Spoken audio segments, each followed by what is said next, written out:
This video is made possible by Second Call Defense. Second Call Defense provides immediate, upfront legal protection for a member who is forced to use any legal weapon for self-defense. So protect yourself today with Second Call Defense. I did. You'll find the link in the description.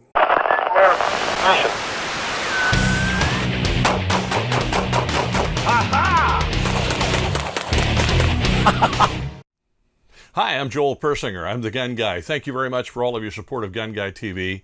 I'm super grateful for everything you do, so please keep doing it. You might also want to check us out on these alternative locations. We've added Odyssey, which is another one. The entire channel is duplicated over there. YouTube gets more interesting as the days go by, and now they are putting things behind a lot of walls. So you have the age restriction wall and other content walls you have to click through and like that. They don't delete videos as often as they used to, and they haven't threatened to shut my channel down for a long time, but they are kind of a nuisance. So I would suggest you check out some of these other locations just to make sure on the safe side, beside which some of them are really awesome. I'm becoming a big fan of Rumble, for example, and BitChute, and I really like the blockchain idea associated with Odyssey. So check them out.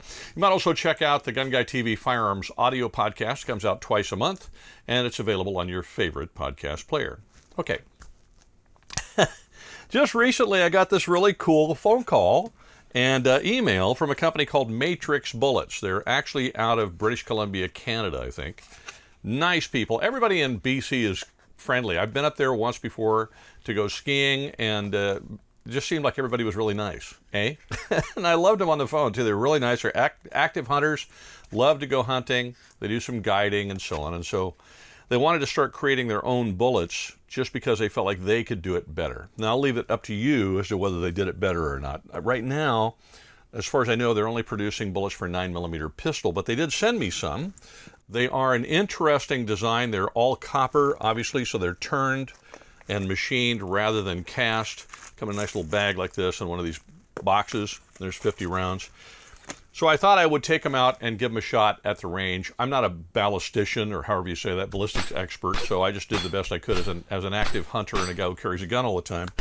So you'll forgive me if I don't get into the details of ballistics here because I don't know a lot about them as far as ballistic coefficients and that kind of stuff. The load data that they sent, because they're a brand new kind of approach to bullets and they don't have load data yet, I don't think, was essentially this. This was in one of the boxes.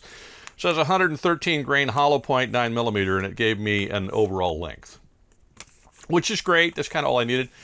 But I didn't have a powder charge for it, and so I needed to do some hand loading as opposed to reloading. And if you want to know what the difference is, hand loading is you're taking your time working up a load and being very careful and very specific with it. Reloading is I'm going to do that on my progressive press because I just want to crank out a whole bunch of ammunition to go to the range or whatever. So I hand load hunting ammunition. I hand loaded this, and I do reloading for range ammo. This is not going to be range ammo. So I decided to go through a whole bunch of manuals. I went through this Lyman 50th edition. I went through the Lee reloading manual. And I went through, let's see, I've got Noslers here. I've got the one from Spear. I've got a couple of others. I was looking for as similar a bullet design as I could find. I settled on one of the Barnes bullets because same material, same weight, roughly the same length and so on. And then I looked at the most conservative load for the powder that I already have, because I've got 700X, Unique, and Bullseye. And what I found that a real nice conservative load was 4 grains of Bullseye. That was actually less than the starting load that was the minimum starting load. So I loaded up just a handful of them, and I took them to the range to see if they would cycle in my Smith & Wesson M&P Shield in 9mm. And what I found was they cycled beautifully in here. I didn't have any issues at all. I was a little concerned about whether they would feed right because of the design of the bullet, but it's a little rounded in the front. And I thought, well, it's got some really sharp edges on it. And I thought, boy, geez, I don't know.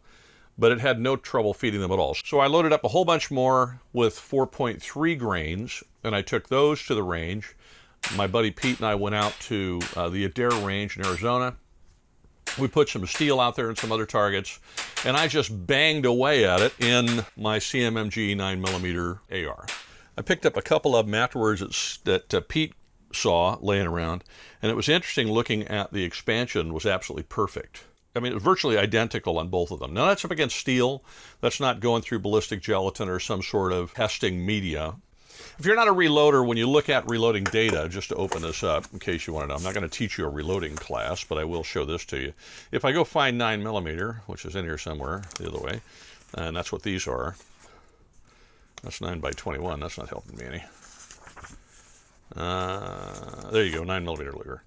It'll give you a little chart like this. And in there, it's going to show you the various different powder brands and names. And next to that, it'll show you what a starting load is in grains. And next to that, it'll show you the velocity you should achieve out of a duty-sized pistol, probably a 4-inch or 5-inch barrel. It'll show you the pressure in the chamber, but you can't measure that anyway, and if you're just somebody like me. But you can check velocity, and then it will show you the max load over here in this shaded area if you happen to have this book, and then it will show you the pressure and the velocity you can expect from that. Well, generally what I would do is check. I start very conservatively if I'm hand loading, which is what I was, because I want to make sure it just functions as a gun.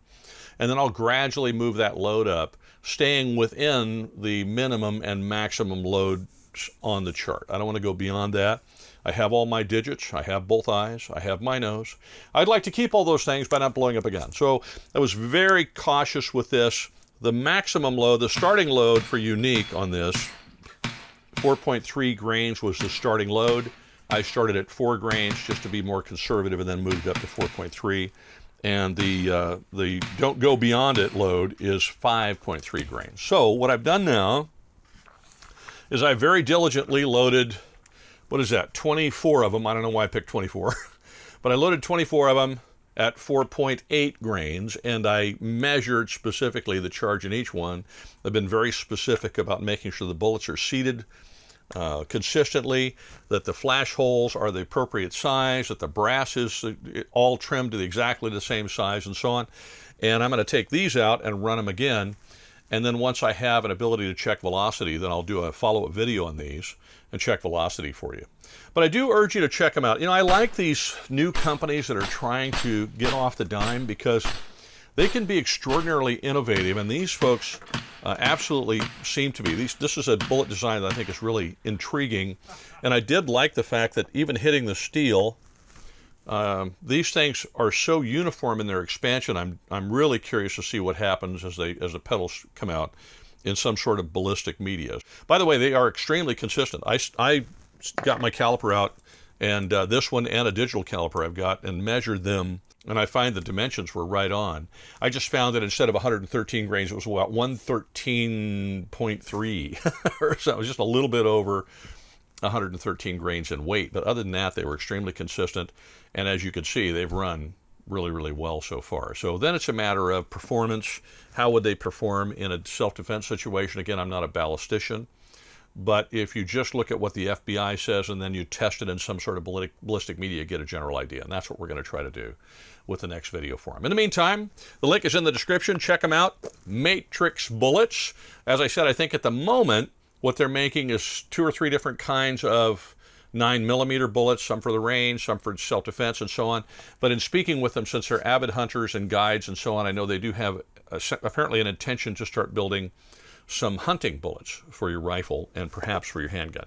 Matrix Bullets. Check them out. They're in the description. Thank you so much for all of your help and all of your support. Have a wonderful week, and wherever you go, whatever you do, stay safe.